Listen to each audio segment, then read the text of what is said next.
Hello, everybody, and thank you for joining my session here, and thanks again for the SwitchOn folks for inviting me to this conference.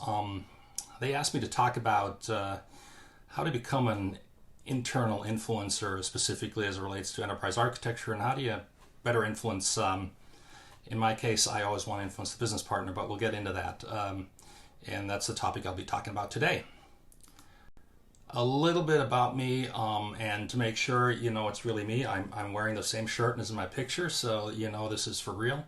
I have a background both in consulting, in a software company, and then also in industry, so I've kind of seen the world from different eyes of professionals within the industry. I've been an enterprise architecture leader in a Fortune 100 company, and now decided to become an independent consultant. You see my down there in the bottom left, that's the link to my website, and that's the only advertising I will do today. So enough about introductions, let's get going. As I mentioned in the intro, it's really who do you want to really influence here? Is it the business side of the house or the IT side of the house? And I'd say if you talk about it here in the next slide, I'd say typically this is the hard part of actually influencing the business side of the house versus the IT side of the house. And why does that happen? Well, historically, very often enterprise architects grew up in a very technical discipline, often from kind of the infrastructure side or something like that. And they actually often report up to the CTO, interestingly enough. So there's a long history of deep IT knowledge in the technical stack versus maybe the data and application and business process stack. And that's unfortunate because actually the people you really want to influence are the business, and we'll get into why in a little while. And that's a lot harder, and you need a different skill set, right, than just technical know-how. So, just think about what does the business care about? There's, if you look at the architecture model here, there's business architecture, application architecture, data architecture, and technology architecture. Well, at the end of the day, they really, I think I'm in the way here with the video, but they don't care so much about the technology architecture, a little bit about the data architecture. Actually, they care about what the data means and the reporting off of it, but how it gets collected in a data warehouse or so on, business really doesn't care that much. So above here, the business really starts caring, right? And that's where the complexities come in. They want to make more of the decisions, and often the business is separated into silos. And in these silos, they then make decisions by silo versus looking at it from an enterprise level. So that's one thing that enterprise architecture constantly wants to battle, right? Wants to break down these walls and look at things holistically as it relates to the applications that serve the end-to-end business process. The business process, how does it work end-to-end, not just in my little department? And that's actually where you need to influence more versus on the technology side. When does the business ask you, on your networking your partner? I mean, when do they ask you? Do they care that much whether you have an HP or a Dell computer? Do they? Not really, right? For them, that's like the electricity. You plug it in the wall and it works. But up here, the applications, how they run my business processes, they really care about. So that's actually where IT needs to influence the business more, not in the IT stack, in the technical stack in the bottom.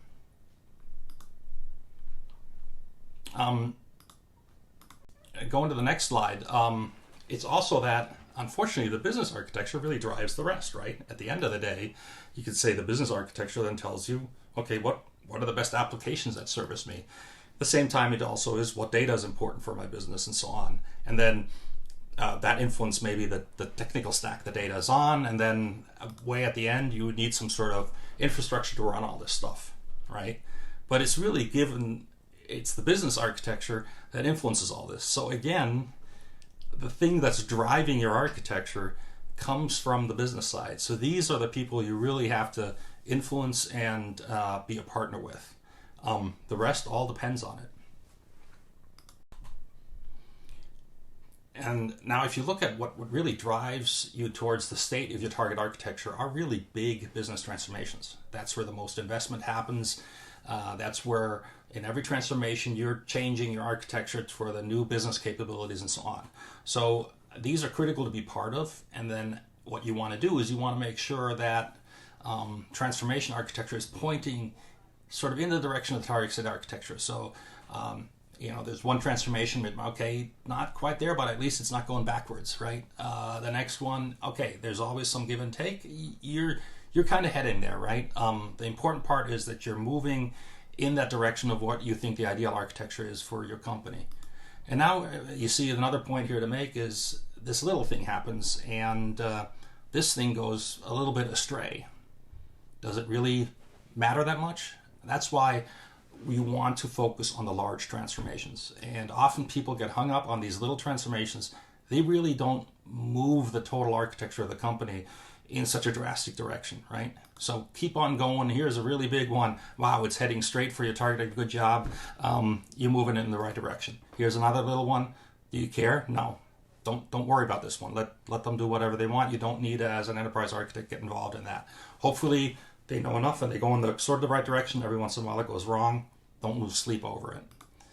And so on and so on. And hopefully eventually, this could be heading towards the architecture. The whole idea is to have to steer the ship in the right direction. If you're doing that, you're doing a great job as a chief architect. Again, so the point here is insert yourself into these major transformations and guide them in the right direction so that they're going towards what you think the ideal target state architecture is for your company. Another thing that's very important is that you need to insert yourself early. Okay, so really what happens early on is you're kind of right. You're aiming the project before the project even starts. You have some conceptual architecture that you prescribe to that team that it then goes and executes. You can't be in everything, so be there early and start the thing in the right direction. Then move to the next big transformation. Once you've gotten this thing pointing in the right direction, to trust your execution team. They're going to do a good job in designing very close to what you proposed. If not, you have a different problem. We can talk about that some other time. So at the end of the day, you're kind of aiming at the beginning, and then you kind of shoot and fire. This is the execution. And like I'm showing here, it's not exactly the way you thought it would go, but it's a little bit off, but not a big deal. And again, it's all heading kind of in the right direction. You don't want this fire to be in the total opposite direction, which is very unlikely if you help the project team aim at the beginning and then let them execute. Okay, this is where architects are critical. Where to aim is kind of another thing to always think about. What a lot of architects do is they will always aim exactly for the ideal target state architecture. What you really want to do is you want to give options, right? Not everything has to be designed perfectly from the get-go because timing might be an issue. You need to get that business capability out fast. I got to cut some corners. I fix that later. Okay, that's a little bit off of your target state architecture, which might be fine. Or maybe straight towards your target state architecture is the right way. But these options, again, you want to express them in business terms, not in technical terms. So when you then present these options, it's not about, here we leave out high availability. You need to describe these things in business terms. So, and then the way the business typically speaks is you have tangible. You try to do as much as you can. You quantify it in actual dollars or whatever currency you operate in. And then you have a whole set of intangibles that are more bullet points that you have a hard time quantifying, but they might also determine what decision you make. You make the decision then jointly with the business, and boom, you've aimed, and now you let the project team execute. But what's important here is to provide options. Very often, architects I think there's one best solution in their mind. You should always have an opinion, so you should recommend one of the options, but you should give your business partner different ways of executing depending on their specific business need. It could depend on the budget, for example. I can't afford that right now, so let's do this versus this. Okay, are we going to do the minimal viable product, or are we going to do the big kahuna? So those are options, and you just express them then in business case terms so the business collects. They all should be, again, somewhere pointing towards this target state architecture, not in the opposite direction. So influencing by being on the AIM steering committee. So at the end of the day, you know, I hear all the time the need to be on the architecture review board, and it needs to get the stamp of approval from architecture, whether that's not really that effective. Now, I think you might need an architecture review board to develop architecture standards that some technical people say, yeah, these are right or whatever. You can use an architecture review board, but at the end of the day, what they really should be doing should be the steering committee of that AIM project. So as you're trying to figure out which option to take, make sure that the EA leadership is on the steering committee that's making those decisions. That's really your architecture review board. You just need to be at that table. And I would recommend you use the natural steering committee, stakeholder meeting, decision making of your company rather than having an architecture review board, because it always is something special and actually sounds like you're getting some sort of stamp of approval, and that's how people will treat it, versus you're part of the team to make the decisions. Talk a little bit about your team structure. Then again, if you think about all the things that are influencing your architecture, where the more complicated problems are, really tends to be that you need to make sure you have muscle in business and applications. Okay. Now, that doesn't mean data and technology, and again, parts of data are very important too, but it doesn't mean data and technology aren't important. It's just the likelihood of you having people that will come up with a common way to do it in your company is very high compared to up here is where all the variability starts appearing. And that's where this variability creates complexity, which is the death of your architecture, is over complex for no reason, right? So that's what you want to avoid, which is why your muscle really in your team has to be up here, right? And of course, you want some strong people down here, but your real muscle should be up there. You know, unicorns are rare. So often people then look for is I need people that are technically super strong and they have a great business acumen and whatever. Actually, a couple of these unicorns do exist, so if you can find some of those folks, that's good. But otherwise, make sure you leverage the team, right? So you might have people that have, very strong soft skills and others aren't quite as strong. Well, partner those up on the same pursuit or the aiming session for the project. Just partner them up, and together they can leverage their strengths and let the person who has the better storytelling capability put the story together, and the other person helps more on the technical aspects. Use your team, and it's very important to use your team rather than assuming every one of your architects is this unicorn superhero. Like I said, a couple are out there, but they're pretty rare. Finally, you need to nurture the network. This often gets neglected. Again, people get so caught up in the specific tasks they're supporting versus actually supporting the network. By that, I mean very often you have a very small architecture team, enterprise architecture team, compared to the size of the overall organization. So what you need to do is establish these networks and have your enterprise architects spend time to nurture the network and train those people on the things that architecture discovers, uncovers, what the target architecture is, how you integrate. So have your domain experts partner up with networks within their domain expertise, and then let those people do the architecting for those arrows early on those projects that aren't as big, right? Save your enterprise architects for those big transformations, and then I'll let that network of people handle the rest. And as I mentioned earlier, they're going to be helping with the execution. So you want to make sure you have enough people out there that I would call project architects that can then make sure the execution happens according to the desired architecture. This nurturing the network is very important and often is neglected because people want to solve problems, not necessarily train people. They get excited about the next complex solution to the design, not to tell the rest of the organization how to best architect things or the vision of architecture. So, and these are also then again skill sets. In earlier, we talked about the unicorns. So you need some people that are good at this that will help the community be educated on architecture.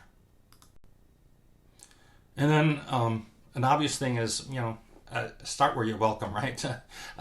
If you don't have a in with the business right now, well, think about the business partners that might be the most inviting to you.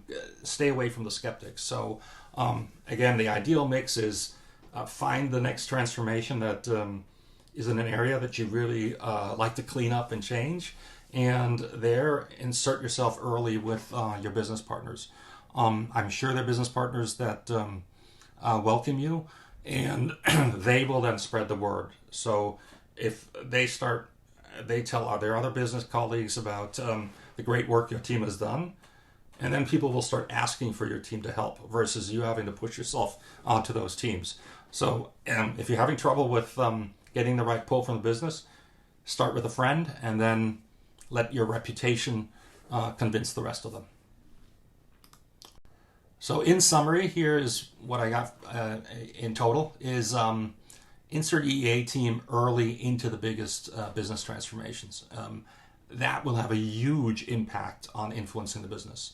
It's not about defining standards. It's about being there where the most important business decisions, which then influence the architecture, are being made.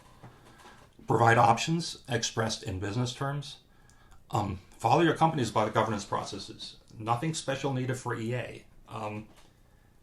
Typically, every big transformation should have a steering committee or stakeholder group, whatever your company calls it, where the decisions are being made. Have your chief architect in those groups or the senior leader of architecture for that specific program. Have them be in those decision-making groups. And don't create a separate decision-making process, because that often then ends up being perceived as, well, go to those tech guys and get your rubber stamp.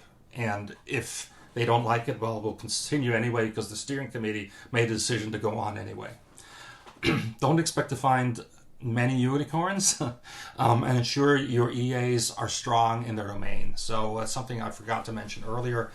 That is table stakes. You'll hear certain research groups say soft skills are the most important for enterprise architects. Bogus. You still need technical experts for their specific domain area, and especially big muscles on the application business process side, people that really know how the business runs and what these business applications do and what you can do with these business applications. But they do need to be technically strong. That's a no debate. And then build an empowered network. So leverage the network. Have enough bandwidth for your architects. Take on less projects to help with that aiming, and let them educate the network so that when they encounter all these other projects, they are on the same page and driving the ship in the same direction.